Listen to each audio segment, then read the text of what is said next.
Florida Senate advances social media ban for kids.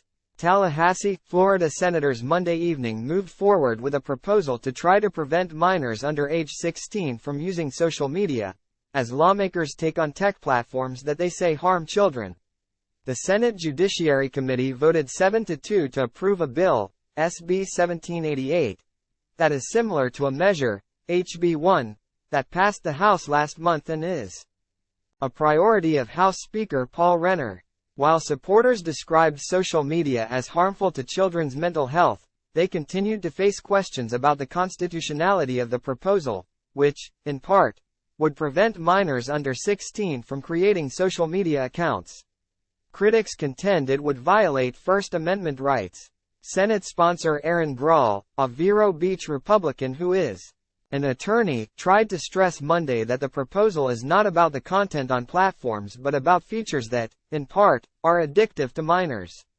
We have tried to be as narrow as possible in really looking at the features, looking at the definition of the platform, in the bill, and not necessarily about the content, Grall said. But Kara Gross, legislative director and senior policy counsel for the ACLU of Florida, said the proposal is a government censorship bill, and it is aimed at stifling the freedom of expression online. Also, critics said the bill would take away the rights of parents to make decisions about their children using social media. The Internet, including social media platforms, contains vast amounts of constitutionally protected speech, for both adults and minors, Gross said. Along with preventing children under 16 from creating social media accounts, the proposal would require social media platforms to terminate existing accounts that are reasonably known by the platforms to be held by minors younger than 16 and would allow parents to request that minors' accounts be terminated. The proposal also would require platforms to use independent organizations to conduct age verifications when new accounts are created and would require denial of accounts for people who do not verify their ages. The organizations would be required to delete the data after ages are verified. The House overwhelmingly passed its version of the bill and sent it to the Senate, where it has been assigned to the Senate Fiscal Policy Committee. Renner acknowledged Thursday that the bill likely would face changes to try to ensure that it would withstand court challenges. Renner made the comment when asked about concerns raised by Governor Ron DeSantis about the constitutionality of the bill, including its breadth.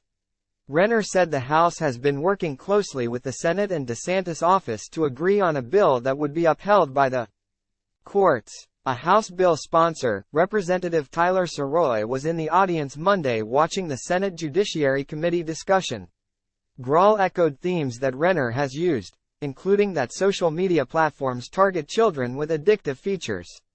By allowing these companies to hardwire the brains of our children to become addicted, they are hardwiring the proclivity toward addiction at a very young age, she said.